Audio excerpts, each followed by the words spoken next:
بسم اللہ الرحمن الرحیم۔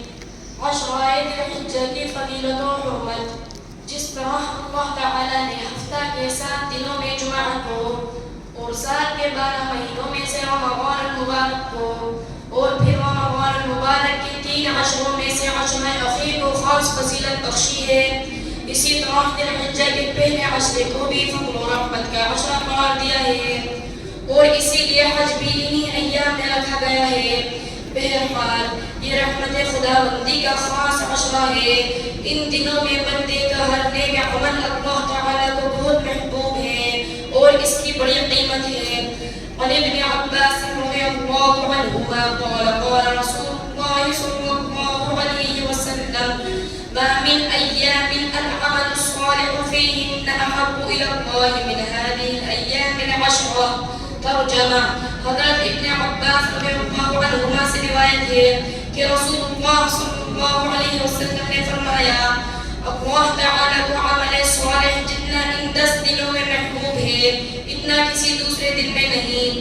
عن ام سلمة رضی اللہ عنہا قالت قال رسول اللہ صلی اللہ علیہ وسلم اذا دخل العشر واراد بعضكم ان يضحي فلا يأخذن شعرا ولا يقلمن ظفرا۔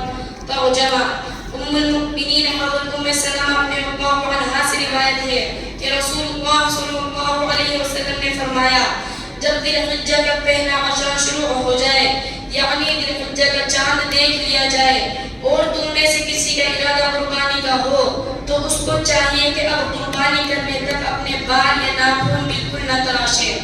تشریح: دراصل یہ عشرہ حج کا ہے اور ان ایام کا خاص الخاص عمل حج ہے، لیکن حج مکہ معظمہ جا کر ہی ہو سکتا ہے، اس لیے وہ عمر میں صرف ایک دفعہ اور وہ بھی اہل استطاعت پر فرض کیا گیا ہے۔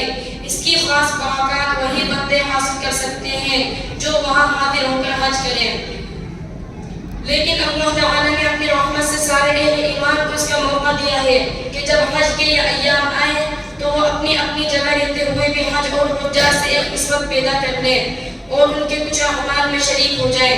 عید الاضحیٰ کی قربانی کا خاص راز یہی ہے۔ حجاج 10ویں ذی الحجہ کو مینا میں اللہ کے حضور میں اپنی قربانیاں پیش کرتے ہیں۔ دنیا بھر کے دوسرے مسلمان جو حج میں شریک نہیں ہو سکے ان کو حکم ہے کہ وہ اپنی اپنی جگہ ٹھیک اسی دن اللہ کے حضور میں اپنی قربانی نظر کریں، اور جس طرح حاجی احرام باندھنے کے بعد اپنے بال یا ناخن نہیں تراشواتا، اسی طرح یہ مسلمان جو قربانی کرنے کا ارادہ رکھتے ہیں ذی الحجہ کا چاند نظر آنے کے بعد بال یا ناخن نہیں تراشوائے اور اس طریقے سے بھی حجاج سے ایک مناسبت اور مشابہت پیدا کریں۔ کس قدر مبارک ہدایت ہے جس پر چل کر مشرق و مغرب کے مسلمان حج کے انواع و برکات میں حصہ لے سکتے ہیں۔ السلام علیکم ورحمۃ اللہ وبرکاتہ۔